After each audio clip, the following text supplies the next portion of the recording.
এরপরে আসা যাক, এরপরে আমি একটা কথা বলবো যে এই করে দেবে সেই করে দেবে, তাহলে এই করে দেবে সেই করে দেবে, এইটা করার আটকানোর দায়িত্ব কার ভাই? সরকারের। তো রেজুলেশন পাস করলো না কেন বিধানসভা থেকে? কেরলে রেজুলেশন পাস করেছিল এসআইআর এর এগেনস্টে, তাহলে পশ্চিমবাংলা থেকে এসআইআর করছে না কেন? স্পেশাল ইন্টেন্সিভ রিভিশন, তাই তো নাকি?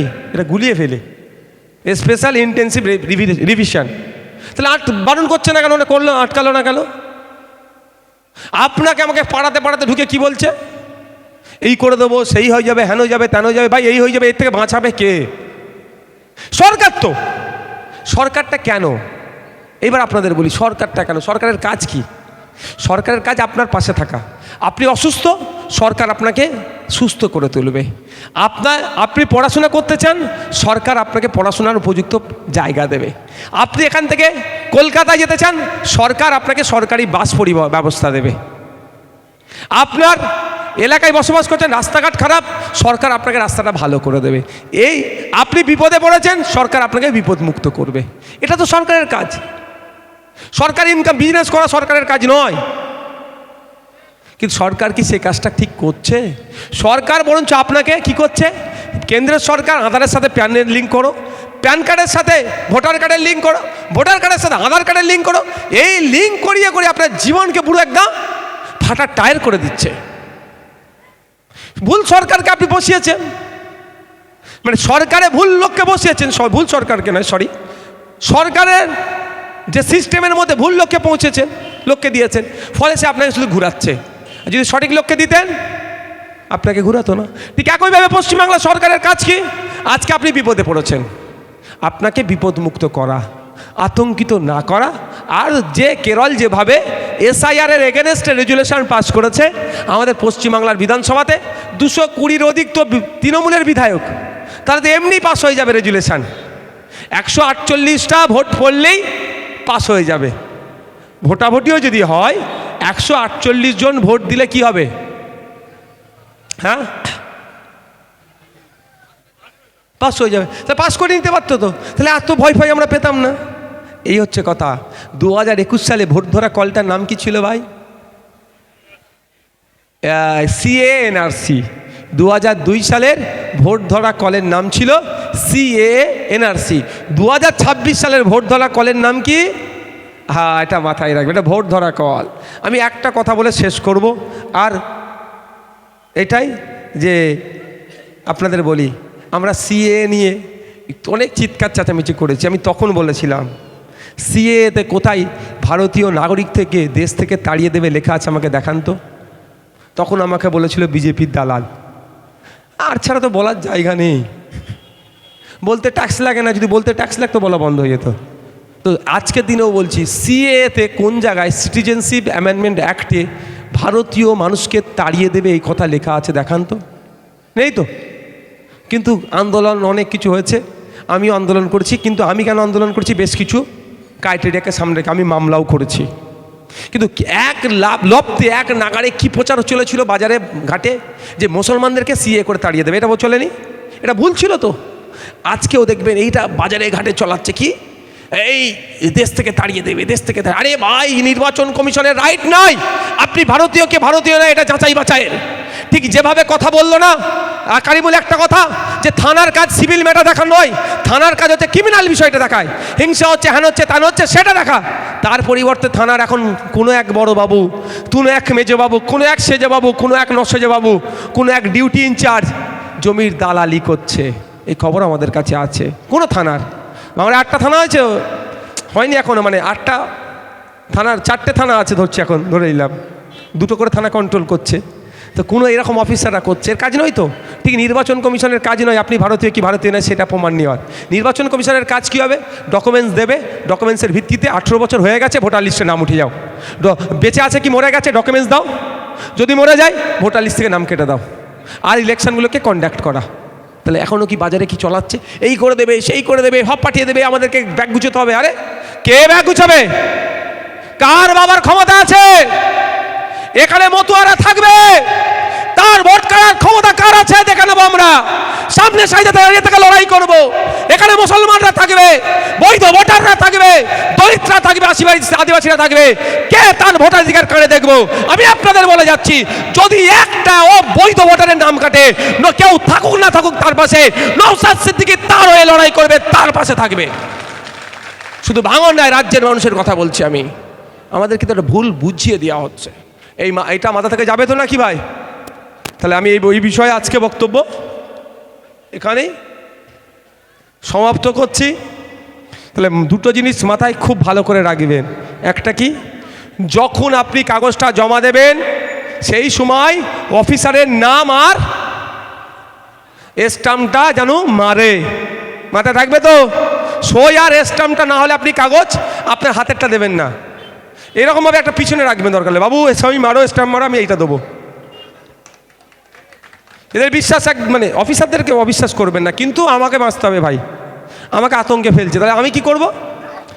দুটো কাগজ হবে, একটাতে আপনি দুটো দিয়ে আপনি সই করবেন, কিন্তু একটা আপনার কাছে থাকবে, একটা ওনার কাছে থাকবে। আপনার সামনে সই করাবেন, আপনার সামনে স্ট্যাম্প মারবেন, ঠিক আছে? কারণ এরা মানে আপনারা তো ভালো এই রোগে আক্রান্ত হয়েছেন। কি বলেন তো, বিএলআরও থেকে নাম কেটে দিয়ে, রেকর্ডে নাম কেটে দিয়ে অন্যজনের নাম ঢুকিয়ে জমি বিক্রি করে দিয়েছে। এরা সেই পার্টি ভাই, তাই তো? ভুল বলছি নাকি ভাই? এরা সেই পার্টি। তাহলে স্ট্যাম্পটা হয়তো অন্যজনের মারবে, সইটা অন্যজনের হাতে তুলে দেবে। যখন পরে নওশাদ সিদ্দিকী আপনার হয়ে আইনি লড়াই যাবে, বলবে এটা আমার সই নয় তো, তখন কি করবেন? তাহলে দুটো জিনিস মাথায় রাখবেন। বাবু আমার সামনে অফিসার, স্যার অফিসার সম্মানীয় মানুষ, আমি বলবো সবাইকে সম্মান দেওয়া দরকার, অসম্মানের ত্রুটি রাখবেন না। আমার মিডিয়া ভাইদেরকে অসম্মান করবেন না। আমাদের সাদ্দাম ভাই আছে, সাদ্দাম ভাই খুব আপনাদের ভূমিপুত্র, খুব সাদ্দাম ভাইয়ের আমি লেখাগুলো একটু পড়ি, খুব ভালো লাগে। আপনাদের ভূমিপুত্র যেখানে আইএসএফ বাংলা আছে, ওর নামটা কোথায় গেল? সে কোথায় রে? সে কোথায়? সে যেমন সাহস আছে, শাকিরুলেরও ব্যাপক সাহস। শামীম কোথায় গেল? এখানে ভাঙড়ের যারা আছে, আমাদের আলী ভাই আছে, এরা কিন্তু আলাদা একটা পারসেপশন ক্রিয়েট করছে ভাঙড়ের জন্য। এদেরকে বাহবা দেওয়া দরকার। ভাঙড়ে যা সাংবাদিক আছে, এবার কেউ ডিগ্রিধারী সাংবাদিক, কেউ ডিগ্রি ছাড়া। তবে আমি এতটুকু অনুরোধ করব যে আপনাদের সংবাদ পরিবেশন যেন পজিটিভ হয়, অর্থাৎ বিচ্ছেদ না হয়, যাতে আপনার কি বলে সম্পর্ক গড়ে ওঠে, সেইটা হবে। আপনাদের শাকিরুল এগুলো সব এক একটা সম্পদ ভাঙড়ের। যতদিন ভালো কাজ করবে সম্পদ বলবো, যখন খারাপ কাজ করবে হিংসা ছড়াবে তাকে বলবো। যেমন আমি একটা সময় বলেছিলাম শফিকুলকে বাংলা সম্পদ, আর আজকের দিনে শফিকুল ইসলামকে আমি কি বলি? বিজেপির মুখপত্র। পুরাতন ভিডিও দিয়ে এখন আমাকে কাউন্টার করলে তো হবে না। আজকে ধরুন না আপনি ভালো আছেন, আমি ভালো বলবো না। আজকে নওশাদ সিদ্দিকী ভালো হয়েছে, ভালো বলছেন। কালকে নওশাদ সিদ্দিকী যদি খারাপ হয়ে যায়, আপনি কেন ভালো বলবেন ভাই? তো আজকের ভালো বলাটা কালকে যদি আপনার সামনে দাঁড় করায়, তাহলে কী করবেন? আপনি ভুল করেছেন নাকি? এখন সূর্য আছে, তো সূর্যের আলো পড়ছে, তো সূর্যের আলো পড়ছে, এক্ষুনি যদি মেঘ হয়ে যায় আপনার দোষ হবে ভাই? তাহলে সূর্যের আলো থাকবে না, তাহলে কি আপনি অসত্য কথা বললেন? তাই প্রত্যেককে সম্মান দিতে হবে। অফিসার আসলে কি করবেন? বাবু ফিল আপ হয়ে গেছে, উনি চোখ বুলিয়ে দেখে নেবে, বাবু আমাকে একটা সই স্ট্যাম্প আপনি আমার চোখের সামনে ফেলেন। এবার যদি আমার তৃণমূলের বন্ধুদের হাতে দিলেন, বললেন বাবু আমি জমা করে দেবো, ও জমা করবে না ডাস্টবিনে ফেলবে, কেউ দায়িত্ব নেবে? একদম ওদের পাল্লায় পড়বেন না। প্রথম কথা হচ্ছে সই নিজে দেখে নেবেন। দ্বিতীয় হচ্ছে তৃণমূল যদি লিখাতে সহযোগিতা করে, আমি সেটাতে বলবো না, আমি না বারণ করব না, কিন্তু ওইটা দিয়েও আমি অনুরোধ করব তৃণমূলের লোককেও বলবো আইএসএফের লোককে দিয়ে একটু চেক করিয়ে নেবেন। কারণ এরা যদি রাজ্জাক মোল্লাকে খুন করে দিতে পারে গোষ্ঠীদ্বন্দ্বের কারণে আপনার ভোটটাও কিন্তু এরা বাতিল করে দিতে পারে। তাহলে এটা তৃণমূলের লোকেদের বলবো যে এই গোষ্ঠীর লবি, অন্য গোষ্ঠীতে 14খানা তো লবি, যে আপনার ফর্ম ফিল আপ যদি তৃণমূলকে দিয়েও করান, অন্তত আইএসএফকে দিয়ে একবার চেক করিয়ে নেবেন। আইএসএফ দায়িত্ব নিয়ে একটা কথা বলছি, আপনাকে আমি ভুল কথা বলবে না, আপনি আমাকে নাও ভোট দিতে পারেন। আপনি বলেন লবিবাজির জন্য তো একজনকে খুন করেছে এরা, তাহলে লবিবাজির জন্য এদের ভোট কাটতে অসুবিধা হবে এদের? যদি মানুষের প্রাণে মেরে দিতে পারে, এরা ভোটের জন্য যদি আমার 3টে ভাইকে শহীদ করে দিতে পারে, আমাদেরকে জেল খাটাতে পারে, তাহলে এরা ভোটের জন্য জানছো ওই ভোটটা আমি পাবো না, আমার লবির নয়, তাই ওই ভোটটা তো নষ্ট করে দিতে পারে ভাই। তখন এবার ভোটকে বাঁচানোর জন্য আমি আছি ভাই, আমি তৃণমূলের ভোট কেটে গেলেও বৈধ ভোটার হলে তার জন্য আমি কিন্তু লড়াই করব বলে দিয়ে যাচ্ছি আপনাদেরকে। আমি শুধু আইএসএফের জন্য লড়াই করব না, ভাঙড়ের মানুষের জন্য লড়াই করব। ভাঙড়ের আইএসএফ, তৃণমূল, ভাঙড়ের প্রত্যেকটা নাগরিক যে স্টেজে উঠে যদি আমার বিরুদ্ধে চরম সমালোচনা করেছে, তারও যদি ভোটার লিস্ট থেকে নাম কেটে যায়, তার যদি সঠিক ডকুমেন্টস আমাকে দেখাতে পারে, আমি সেই তৃণমূলের নেতারা হয়েও আমি আইনি লড়াই করব, তার পাশে আমি থাকব। মাথায় থাকবে তো নাকি? তাহলে দুটো জিনিস কি কি করবেন না, করবেন ভালো করে, কি কি? একটা করবেন না আর একটা ভালো করে করবেন। একটা ভালো করে করবেন না আর একটা ভালো করে করবেন। কি কি? একটা অফিসার আর সিগনেচার স্ট্যাম্প নিজের চোখে দেখে নেবেন। দ্বিতীয়ত ফর্ম তৃণমূলের হাতে দেবেন না, দেবেন না, দেবেন না, মাথায় থাকবে। আর 3 নম্বর কি, বাইরে যারা কাজ করছে ওই নোটোরিয়াসের কথা শুনে ডাকার দরকার নেই। যাতায়াত করতে 5,000 টাকা ভাই গাড়ি ভাড়া লাগবে, তাই না? ওই 5,000 টাকাতে আপনার 1 মাসের সংসার চলে যাবে। বুঝতে পারছো কি বলছি? 1 মাসের সংসার চলে যাবে। কোনো আশার প্রয়োজন নাই। আপনার স্বামী বাইরে কাজ করে, মায়েদেরও বলছি, আপনার স্বামী বাইরে কাজ করে, আপনি ফর্ম ফিল আপ করতে পারলে ভালো। আইএসএফের ছেলেরা আছে, হেল্প ডেস্ক আছে, বা সর্বোপরি election commission of India Kolkata West বেঙ্গলের জন্য একটা টোল ফ্রি নাম্বার দিয়েছে 1950 সম্ভবত, এই ভুল হলে বলে দেবেন সাংবাদিক ভাইরা। 1950 ইলেকশন কমিশনের একটা টোল ফ্রি নাম্বার। মায়েরা ফোন করুন, ফোন করে আমি বুঝতে পারছি না কীভাবে করবো। বাপেরা ফোন করতে পারেন। যদি অন্য কারো সহযোগিতা না নিতে চান, ডাইরেক্ট ইলেকশন কমিশন অফ ইন্ডিয়ার ওয়েস্ট বেঙ্গলের টোল ফ্রি নাম্বার হচ্ছে এটা, ওখানে ফোন করুন। ওখানে ফোন করে এই সিগনেচার করার জায়গাটা কোথায়, আপনার কেউ বাইরে আছে, আপনি সিগনেচার কোথায় করবেন, একদম একদম এই পয়েন্টটাতে এখানে একটা জায়গা আছে, সই করবেন। এবং আপনার নিজের হলে আপনি নিজে সই করে দিলেন, আপনার ভাইয়েরটা আপনি সই করবেন, আপনার স্বামীরটা আপনি সই করছেন, আপনার কারো রিলেটিভেরটা আপনি সই করছেন। আপনি সই করলেন, আপনার তার সাথে আপনার কি সম্পর্ক সেটা আপনি লিখে দিলেন। একটা কপি উনি নিয়ে যাবেন, আর একটা আপনার কপি ঘরে থাকবে। যে কপিটা আপনার ঘরে থাকবে 2-3 কপি জেরক্স করে আর ফোনে ছবি তুলে রাখবেন। এটাই হচ্ছে আপনার। এবার নাম কেটে গেলে, হ্যান গেলে, তান গেলে, ও নিয়ে পরের পাটে হবে। কি গো, 3 মাসের খেলা, এত মাথায় লোড নেবে কেন? আছি তো নাকি আমি? 3 মাসে তো আমার বিধায়কের শেষ হয়ে যাচ্ছে না? শেষ হয়ে গেলেও আছি আমি আপনাদের পাশে। আমি বোঝানোর জন্য বলছি, আমি তো আছি।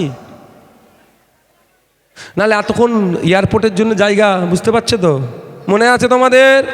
শুধু আছি বলে ক্ষমতা হচ্ছে না।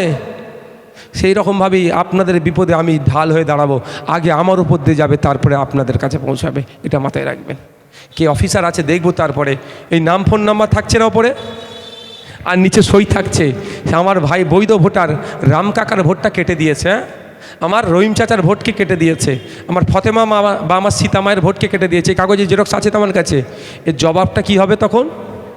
তাকে হাড়ে হাড়ে বুঝিয়ে দেবো আইনের মাধ্যমে, গণতান্ত্রিক প্রক্রিয়াতে কিভাবে তাকে জব্দ করতে হয়। এবার তারপরেও আমি বলছি, আতঙ্কিত হবেন না। একটা ছোট্ট বলে শেষ করে দেবো। সেটা কি? ধরুন আপনার নাম আসলো না খসড়া লিস্টে, তাহলে কি হবে? আসেনি, কি হবে বলেন? তার জন্য 1 মাস প্রায় সময় পাবেন আপনার অভিযোগটা দায়ের করার। কি বলছি বুঝছেন? আপনার অভিযোগটা দায়ের করার 1 মাস সময় পাবেন। তাহলে আতঙ্কিত হয়ে নাম আসেনি, ওই মতো বিষ খেয়ে নেবেন, গলায় দড়ি দেবেন নাকি? কাগজ আপনার কাছে আছে, তখন আমি বলে দেবো পাবলিশড হোক। যাদের নাম যদি বাই চান্স কারো নাম আসেনি, তারা কি করবে? তা কিন্তু একটা শুধু বলে যাচ্ছি, 1 মাস সময় পাবেন আপনি আপনার অভিযোগটা দায়ের করার। আপনার অভিযোগ দায়ের হলে আপনাকে তারা ডাকবে, তাও প্রায় 1 মাস মতো সময় পাবেন। প্রায় 1 মাস মতো সময় পাবেন, আপনাকে ডাকবে, আপনি আপনার কাগজপত্র নিয়ে হাজির করবেন। আপনার 2000 সালের নেই, জন্ম সার্টিফিকেট আছে, জন্ম সার্টিফিকেট নেই, আধার কার্ড আছে, আর যে ডকুমেন্টসগুলো চেয়েছে সেগুলো নিয়ে হাজির হয়ে যাবেন। ওই হাজির হতে গেলে তো আমি আছি রে ভাই আপনাদের, নাকি? আমি তো আছি সবার শেষে। এই ভরসা যারা করেন হাত তুলুন তো, যে ভাইজান আমাদের এমএলএ আছে তো নাকি? এই ভরসাটা করেন তো নাকি? তাহলে আপনি নাকে তেল দিয়ে ঘুমান। 4 তারিখের পর থেকে ফর্ম দিতে আসবে, 2 কপি দেবে, আপনারা ওটাকে নিয়ে 3-4 কপি জেরক্স করে নিজেরাই ঘরে একটু চেষ্টা করুন। তো আমার ভিডিওটা দেখুন আর চেষ্টা করুন। তারপরে তো আমাদের ছেলেরা আছে, তারপরে তো আমি আছি। নিজেরাই এই করার চেষ্টা করুন, অন্য কাউকে করতে হবে না। তো আমি নিজে আমার থেকে করেছি, আমি নিজে চেষ্টা করেছি, সেটা আমার কনফিডেন্স এসে গেছে যে আমি লাইন দিয়ে বসে 10টা টেবিল ফেলবো, 10টা লোককে ফেলবো, করে দিতে পারবো। আপনি নিজে করুন না, কি আছে? ও রকেট সায়েন্স নয়, ইজি ব্যাপার এটা। ঠিক আছে, সব ভালো থাকবেন, সুস্থ থাকবেন।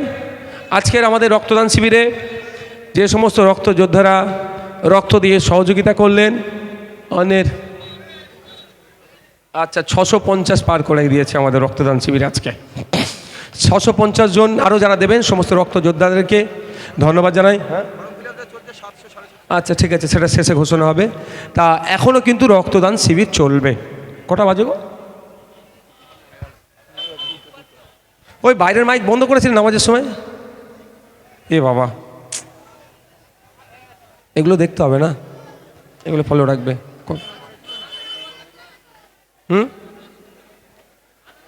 আজান নামাজ, আচ্ছা আচ্ছা, কিন্তু না তা বললে হবে ওই সময়। এটা এটা এটা এটা পরবর্তীতে সবসময় খেয়াল রাখবে, যেখানেই প্রোগ্রাম হবে এগুলোর খেয়াল রাখা দরকার। যাক, তো আপনাদের বলবো যারা রক্ত দিতে এখনও মনস্থির করছেন বা কি হবে না হবে, আমি আপনাদের বলবো পুরুষদের জন্য প্রতি 90 দিন ছাড়া রক্ত দিলে ক্যান্সার রোগের সম্ভাবনা কমে যায়। পৃথিবীতে 5টা ভয়ঙ্কর রোগের মধ্যে একটা রোগ হচ্ছে স্ট্রোক, আর পৃথিবীতে 3টে ভয়ঙ্কর রোগের মধ্যে হচ্ছে 3 নম্বরে আছে ব্রেন স্ট্রোক। এই যে স্ট্রোকের সম্ভাবনা হয়, এই স্ট্রোকের সম্ভাবনা নিয়মিত রক্ত দিলে কমে যায়। অর্থাৎ রক্ত দিয়ে যেমন অন্যের প্রাণ বাঁচবে, রক্ত দিয়ে নিজের স্বাস্থ্য ভালো থাকবে। পুরুষদের জন্য প্রতি 90 দিন ছাড়া, আর মহিলাদের জন্য প্রতি 120 দিন ছাড়া আপনারা রক্ত দেবেন। আমি অনুরোধ করব, রক্তদান শিবিরের মঞ্চকে নিয়ে আপনারা কোন ব্যানারে হচ্ছে কি হচ্ছে এগুলো দেখবেন না। 90 দিন হয়ে গেছে, সামনে রক্তদান শিবির পেয়েছেন, দিয়ে দেন। 120 দিন হয়ে গেছে মহিলাদের জন্য, সামনে রক্তদান শিবির, রক্ত দিয়ে দেন। ওখানে BJP, Trinamool, CPM, Congress, ISF, মন্দির কমিটি, মসজিদ কমিটি, ঈদগাহ কমিটি, ক্লাব, কিচ্ছু দেখার দরকার নেই। আমার যখন রক্তের প্রয়োজন হয় আমি দেখি নাকি মন্দির কমিটিওয়ালার রক্ত নাকি, এটা মসজিদ কমিটিওয়ালার রক্ত নাকি, ঈদগাহ কমিটিওয়ালার রক্ত নাকি, দুর্গা উৎসব কমিটিওয়ালার রক্ত নাকি, এই কালী পুজো কমিটিওয়ালার রক্ত নাকি, না আপনার সিপিএমের রক্ত, না কংগ্রেসের রক্ত, না আইএসএফের, না বিজেপি, দেখি? আমরা তো দেখিনি। বলে আমার একটা ও পজিটিভ চাই, এ পজিটিভ চাই, এ নেগেটিভ চাই, এই রক্ত আমার চাই। তখন একবারও বলেনি ও আমি আইএসএফের লোক, আমি তৃণমূলের লোক, আমি অমুকের লোক, আমি তমুকের লোক, আমাকে এই লোকেরই রক্ত দিতে হবে। আমরা বলি কি? যখন আমরা কথা বলিনি, তাহলে আমরা রক্তদান শিবিরকে এটা দেখব না। কিন্তু এটা তৃণমূল, বিজেপি মিলে এই নোংরা রাজনীতি পশ্চিমবাংলায় আনছে। এরাও রক্তের মধ্যে ওরা করার চেষ্টা করছে। আমরা পশ্চিমবাংলার মানুষ সম্প্রীতিতে বিশ্বাসী, ঐক্যে বিশ্বাসী। আমরা ঐক্যবদ্ধ হয়ে এই বিজেপি তৃণমূল নামক যে দলটা আছে, বিজেপিউল, যে পশ্চিমবাংলার মানুষকে শোষণ করার চেষ্টা করছে, ষড়যন্ত্রের শিকার করার হওয়ার চেষ্টা করছে, এদের বিরুদ্ধে 2026 নির্বাচন আসছে। মানুষকে ঐক্যবদ্ধ করব।